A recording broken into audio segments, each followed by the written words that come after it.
Hello people, SmOkiNjOe here, and I'm going to share with you my dual installation of Grand Theft Auto 5 on PC. So why would I want two installations? Well, I've been into modding now for about 3 or 4 months. All was going well until Steam decided to update Grand Theft Auto 5. So yeah, I was able to get online, no problem, but when I went into my mods in story mode, nothing would work. So after looking on all the forums, everybody complaining with the same thing, so I did a bit of research and found that there's a way we can do two installations, and this is mine, and I'll show you basically what happens. Right, so I've got two links up here. If I click this one, a little window pops up, click a key to continue. Now what that has done, that has set everything to a clean vanilla installation. So this is the one that Steam will update whenever it likes. I don't worry about it, and I can go online with this and not worry about getting banned if I've accidentally left a mod active. And this one here, which is switch to modded, I click that and press a key to continue, and now when I launch Grand Theft Auto 5, down here on my taskbar, it loads my modded version. All my mods are in there, and I don't go online with it, and Steam won't touch it. It won't get updated. Just what I wanted. So this is what I had to do. So switch back to the vanilla one for a minute. Right, so I had to copy the vanilla files into I'll show you what I did.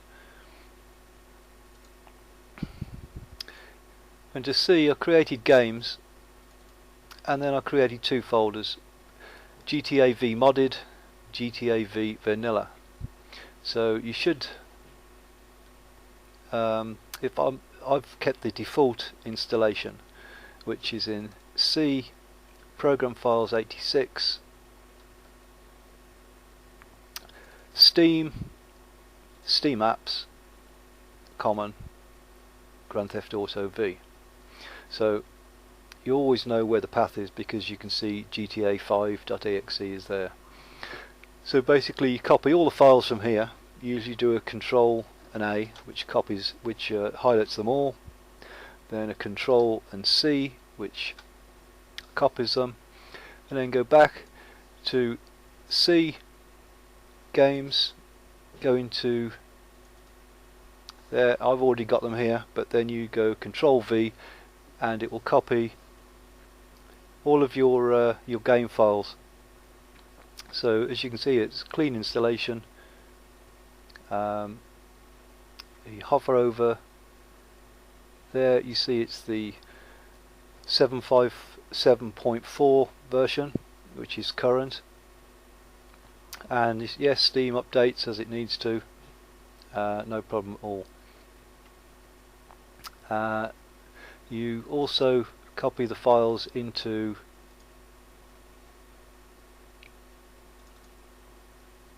your modded folder as well.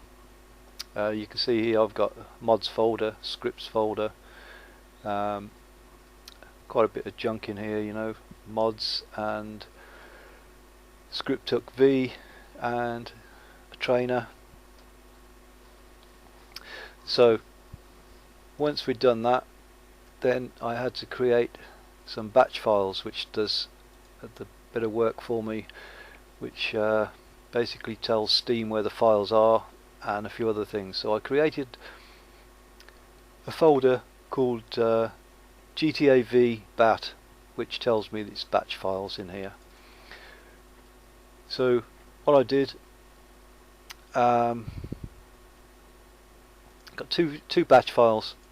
Basically the links on the desktop point to these.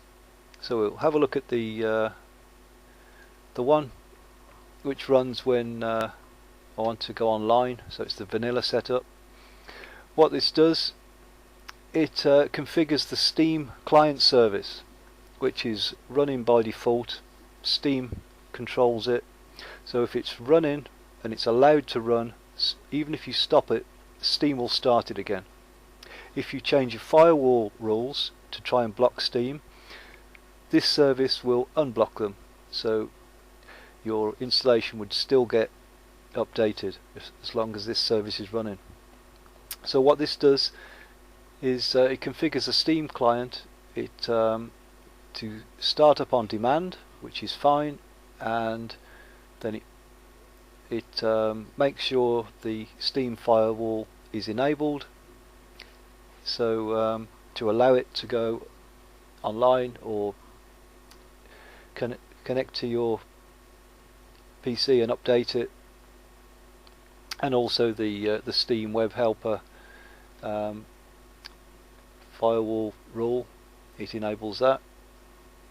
And also it tells Steam basically that the files, when it looks in C program files 86 and the path to Steam is is actually pointing to your vanilla installation in C Games GTA V vanilla, and then it will pause just to show you what it's done.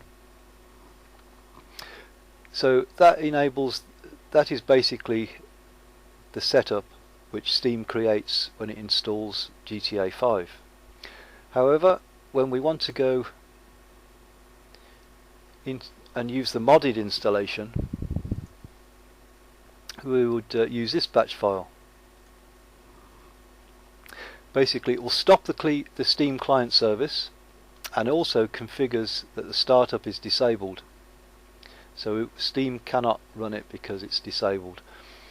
It also disables the Steam firewall rule, so it blocks Steam from connecting to you.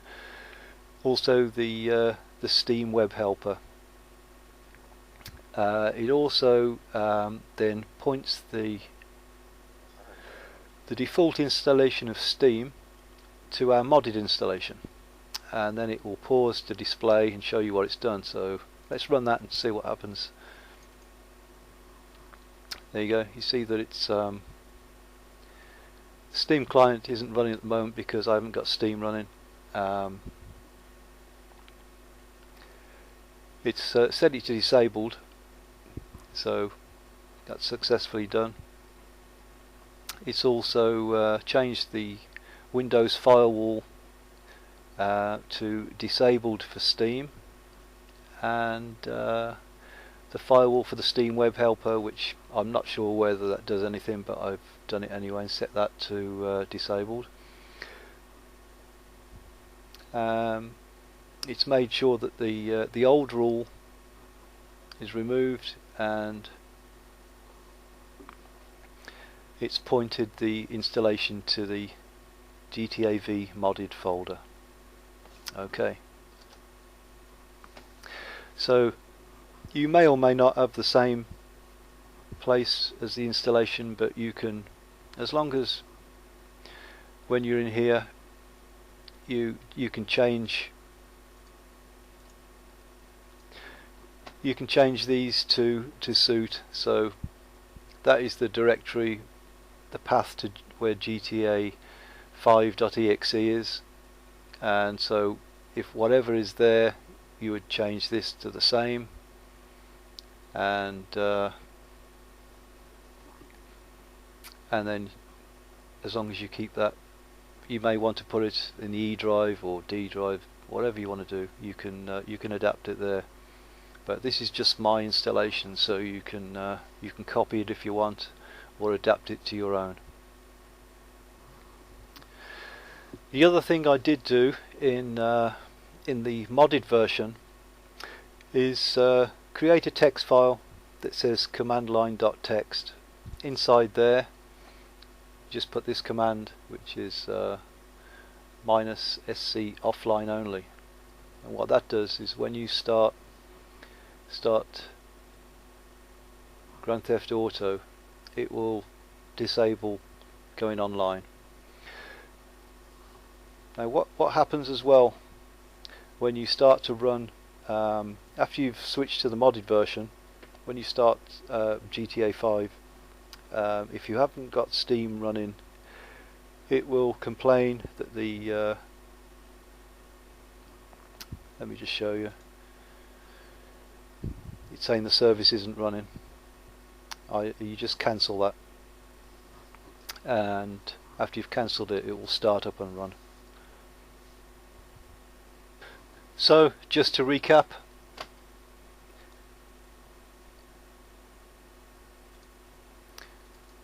in the batch file folder, you've got these shortcuts which I've created, and they are shortcuts. The modded is to that one, and the vanilla is to that one. And once those were created, and I created the shortcuts, I made a couple of icons so I could distinguish them quickly. And this folder, the batch files and the shortcuts, there is a link in the description where you can download them yourself, and feel free to use them or edit them to your own needs. Hope this has helped some people understand how it works. And once you've actually used these, you start GTA how you would normally start it. So I've got a link down here which I use to start it, and whichever one of these is active, this will launch whichever one you've got active. One more thing I did have to do was change a setting in OpenIV. So we need to open OpenIV, go into the one for Windows for GTA 5. Unfortunately, OpenIV doesn't seem to like symbolic links. So because we've created a symbolic link from the installation directory to our modded folder which we've created, we need to change the setting in here. So I'll go into Tools, Options, click on the Game tab, and then just put the path, change the path to our GTA V modded folder. Once we've done that, then OpenIV is fine and works as expected. Okay, hope to catch you all again soon. Feel free to comment or like, and subscribe to me if you like as well. Take care, bye for now.